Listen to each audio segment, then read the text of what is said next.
Hello student. आज अपन भारतीय राजनीतिक विचारक मनु के ऊपर विचार करेंगे, मनु के ऊपर चर्चा करेंगे। जो मनुस्मृति है उसे प्राचीन भारतीय सामाजिक और राजनीतिक चिंतन के स्मृति साहित्य में सबसे महत्वपूर्ण स्थान है। जितनी भी स्मृतियाँ रची गई उनमें सर्वाधिक महत्वपूर्ण माना जाता है मनुस्मृति को, क्योंकि मनुस्मृति एक ऐसा ग्रंथ है जिसमें उस समय के जो सामाजिक व्यवस्था के सभी पक्षों से संबंधित जितने भी पक्ष हैं उनके ऊपर विस्तार से विचार विमर्श किया गया है। भारतीय साहित्य में यदि अपन देखें तो मनु को मानव सभ्यता के प्रवर्तक के रूप में जाना जाता है,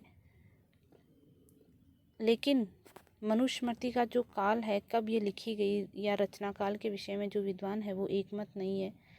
इसकी रचना काल को लेकर विद्वानों में मतभेदता है, लेकिन फिर भी राजनीतिक रूप से चाहे सामाजिक रूप से मनुस्मृति एक महत्वपूर्ण ग्रंथ है। तो मनु के जो राजनीतिक विचार है उनके ऊपर आज अपन चर्चा करेंगे। मनुस्मृति देखिए 12 अध्यायों में विभाजित है। टोटल जो मनुस्मृति में अध्याय है वो कितने हैं? 12 अध्याय। सबसे पहले अपन देखते हैं मनुस्मृति में राजनीतिक विचार जो है उनमें राज्य की उत्पत्ति किस तरीके से लिखी गई है या राज्य की उत्पत्ति के संबंध में कौन सा सिद्धांत स्वीकार किया गया है। हालांकि राज्य की उत्पत्ति के संबंध में जो विवरण मिलता है उससे अपन कह सकते हैं कि मनु ने राज्य की दैवीय उत्पत्ति के सिद्धांत का प्रतिपादन किया था, क्योंकि जिस तरीके से मनुस्मृति में लिखा हुआ है कि इस संसार में राज्य के न होने पर बलवानों के डर से या प्रजा में व्याप्त असुरक्षा के कारण या संपूर्ण संसार की रक्षा के लिए ईश्वर ने राजा की सृष्टि की।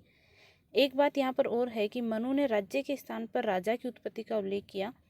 एक तरीके से मनु ने राजा और राज्य ये जो शब्द है इनको दोनों को समानार्थी शब्द के रूप में प्रयोग किया है।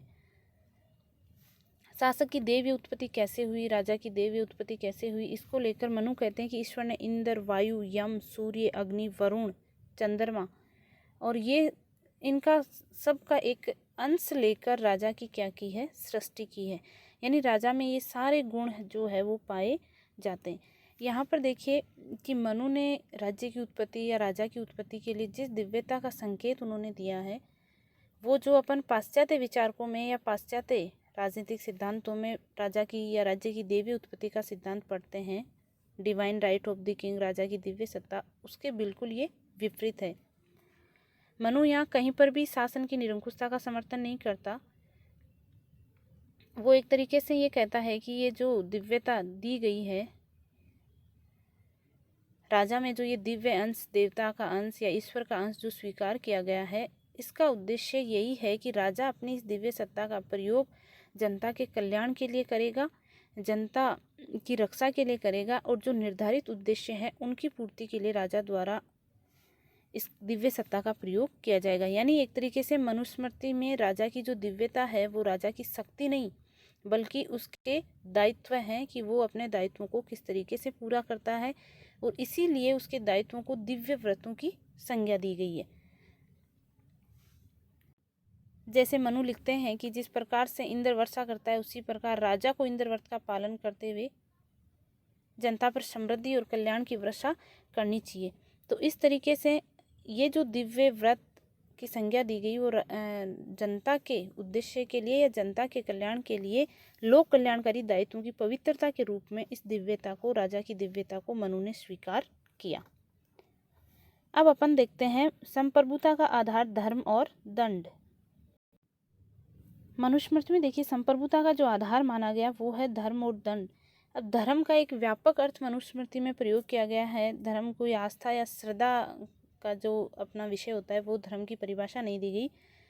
धर्म में जो शामिल किया गया वो नैतिक मूल्य, सदाचार के जैसे शाश्वत सिद्धांत है, सामाजिक व्यवस्था के नियम, प्रजा के कल्याण के प्रति शासक के जो कर्तव्य होते हैं या शासक की जो मर्यादाएं होती है उनको धर्म के रूप में स्वीकार किया गया। और वो राजा की एक तरीके से या मनु का जो राज्य है उसकी जो संप्रभुता है, सत्ता है, उसका क्या है? आधार है। मनुस्मृति में धर्म और राज्य को एक तरीके से परस्पर निर्भर माना गया कि राज्य किसके ऊपर निर्भर है? धर्म पर, क्योंकि उसका अस्तित्व है धर्म के परिवर्तन के लिए। अब यहाँ धर्म क्या है? धर्म कोई जैसे अपना धर्म होता है कि हिंदू धर्म या ये धर्म, वो धर्म नहीं है। यहाँ नैतिक मूल्यों से, सदाचार के आचरण के जो अच्छे नियम हैं उनसे धर्म का अर्थ स्वीकार किया गया। फिर दूसरा जो संप्रभु शक्ति है राज्य की, उसमें उसका आधार है वो दंड है। अब दंड क्या चीज़ है? देखिए, दंड एक तरीके से भौतिक शक्ति है, लेकिन कैसी भौतिक शक्ति कि धर्म का जो नैतिक बल है उसको व्यवहार में लागू कैसे किया जाए, उसको लागू करने के लिए एक भौतिक अवलंब की या भौतिक सारे की जरूरत होती है। तो वह क्या हो गया, ये भौतिक शक्ति क्या कहलाई? दंड। और ये दंड ऐसा है जो धर्म को बाध्यकारी रूप में परिवर्तित करेगा या धर्म को लागू करेगा। और इस बाध्यकारी शक्ति का, दंड का प्रयोग कौन कर सकता है? राज्य कर सकता है।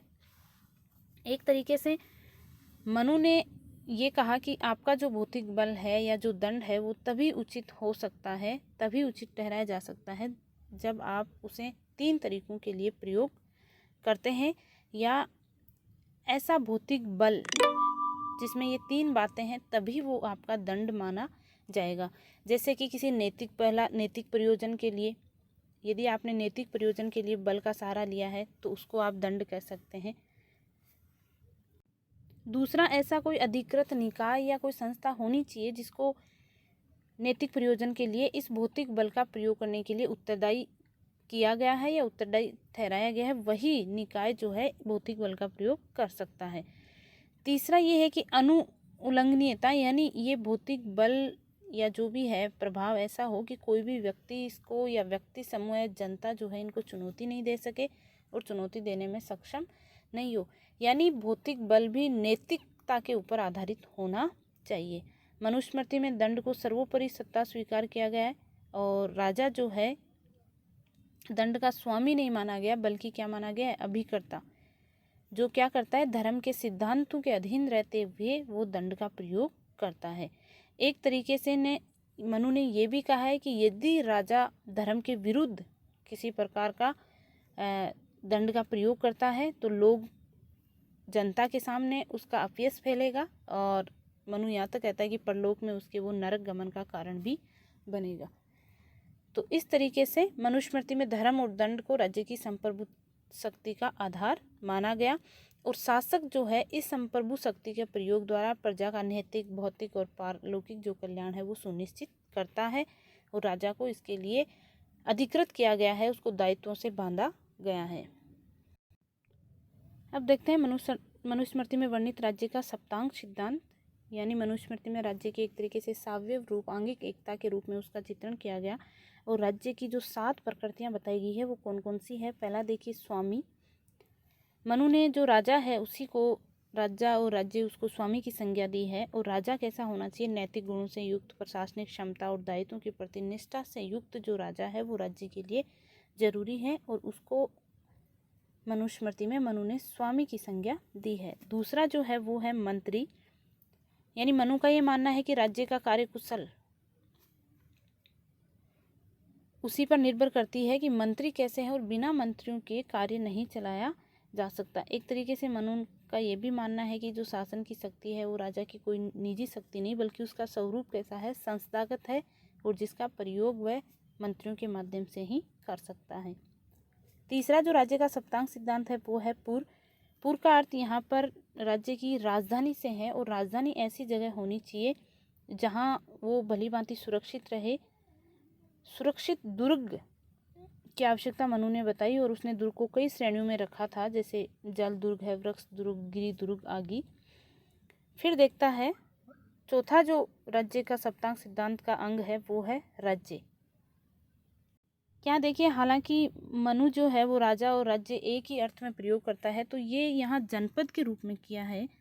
राज्य की सीमाओं के अधीन जो भूमि और निवास करने वाली जो जनता है उसको उसने इस राज्य के अधीन, यानी एक तरीके से जनपद शब्द के अर्थ में ये राज्य शब्द का उसने प्रयोग किया है। उसके बाद वो कहता है कोश, यानी धन जो है, धन जैसे राजा के पास, शासन के पास एकत्रित जो धन है उसी को मनु ने किसका नाम दिया है? कोष का नाम दिया। खजाना जो है, और इसका प्रयोग राजा समुचित मात्रा में रखे, और इसका प्रयोग वह प्रजा की सुरक्षा और उसके कल्याण के लिए करेगा।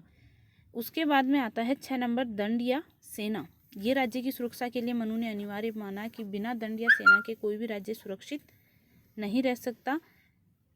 जैसे उसने सेना के अनेक अंग बताए, हस्ती सेना, रथ सेना, अश्व सेना है, जल सेना है, इस प्रकार।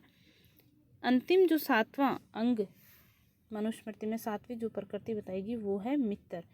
एक तरीके से मनु ने मित्र को राज्य के आवश्यक अंग के रूप में स्वीकार किया है, क्योंकि मनु का ये मानना है कि कोई भी राज्य अकेला नहीं रह सकता, शून्य में नहीं रहता। वह दूसरे राज्यों से अनिवार्य रूप से संबंध रखता है, चाहे वो मित्रतापूर्ण हो या फिर शत्रुतापूर्ण हो। तो राज्य को अपने उद्देश्यों की पूर्ति के लिए प्रयत्न करना चाहिए कि उसके अन्य राज्यों से जो संबंध है वो कैसे बने रहे, मैत्रीपूर्ण बने रहे। इस प्रकार ये मनु ने राज्य की 7 प्रकृतियां बताकर उसका राज्य का सप्तांग सिद्धांत का वर्णन किया। अब मनुस्मृति में राज्य का कार्य क्षेत्र का व्यवस्थित विवेचन किया गया है। मनु ने ये माना है कि राज्य के प्रजा रक्षण है, प्रजा रंजन, धर्म के अनुसार सामाजिक व्यवस्था का निर्वाह करे।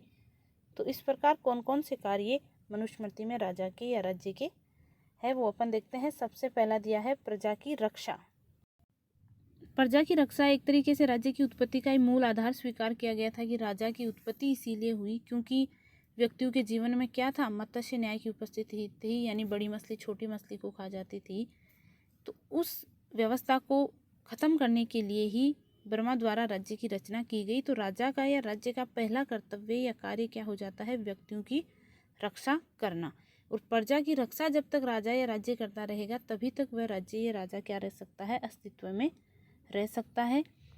आपराधिक प्रवृत्ति के लोगों से वो राजा जो है प्रजा की रक्षा करे। और इस कार्य को संपन्न करने के लिए जैसा कि अपन ने देखा कि नैतिक प्रयोजन के लिए राजा दंड का सहारा ले सकता है, दंड का प्रयोग वह कर सकता है।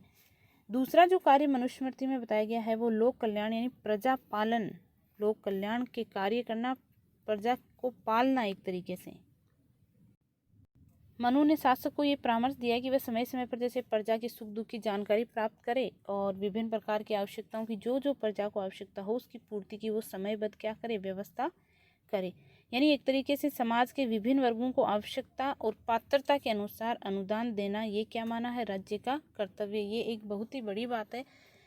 पाश्चात्य दर्शन जो अपन पढ़ते हैं वो भारतीय जो दर्शन है, भारतीय राजनीतिक चिंतन है वो पाश्चात्य दर्शन से काफ़ी पुराना है। वहाँ लोक कल्याणकारी राज्य की अवधारणा बहुत बाद में प्रकट हुई, जबकि मनु ने देखिए कि समाज के विभिन्न वर्गों को आवश्यकता और पात्रता के अनुसार अनुदान देना राज्य का कर्तव्य है। और ये राजा समाज के लिए जो 4 निर्धारित पुरुषार्थ है, धर्म, अर्थ, काम और मोक्ष की स्थापना करने में भी राजा अपना क्या समझेगा, दायित्व समझेगा कि राजा इसके लिए भी व्यवस्था करेगा। यानी जैसे कि ब्राह्मणों के जीवन निर्वाह की व्यवस्था के लिए ज्ञान के आदान प्रदान में ये लोग लगे हुए रहते हैं, तो इनकी जीवन निर्वाह की व्यवस्था भी कौन करेगा, राजा ही करेगा। और बौद्धिक कार्य करने वालों के लिए एक तरीके से वो अवकाश की जो बात आती है, जिसका विचार अपन अरस्तु के में पढ़ते हैं कि जो उच्च वर्ग के लोग जो बौद्धिक कार्यों में लगे होते हैं उनके लिए अवकाश होना चाहिए। तो यहाँ पर भी मनु ने भी यही कहा कि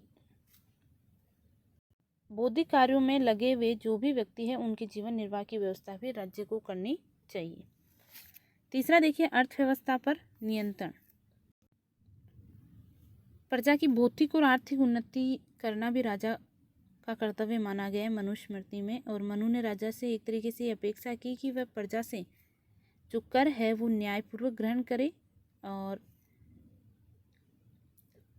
प्रजा से कर जो है वो सामर्थ्य के अनुसार ले, यानी जितना प्रजा दे सकती है उसी अनुसार ले। एक तरीके से प्रजा पर करों का जो अनावश्यक भार है वो नहीं राजा को डालना चाहिए। फिर है सामाजिक व्यवस्था का निर्वाह व नियमन। सामाजिक व्यवस्था में मनुस्मृति में जैसे धर्म को संपूर्ण सामाजिक व्यवस्था का आधार माना गया, तो सब धर्म को पालन करना एक तरीके से या उसकी संस्थापना करना ये भी राजा का दायित्व माना गया कि एक तरीके से वह दंड की बाध्यकारी शक्ति के माध्यम से समस्त व्यक्तियों को सब धर्म का पालन करना के लिए बाध्य करे। जो वर्णों की वर्णाश्रम व्यवस्था है, जो वर्ण और आश्रमों की व्यवस्था है, उसका भी सही तरीके से लागू करना भी राजा के दायित्व के रूप में स्वीकार किया गया। उसके बाद में देखिए न्याय की व्यवस्था। ये मनुस्मृति में न्याय को राज्य के सर्वाधिक महत्वपूर्ण कर्तव्य के रूप में चित्रित किया गया है कि एक तरीके से जैसा कि अपन देखते हैं कि राज्य की उत्पत्ति कैसे हुई, तो मत्स्य न्याय को समाप्त करने के लिए और नीति और धर्म पर आधारित न्याय की स्थापना करना ही राज्य का क्या माना गया, परम कर्तव्य माना गया।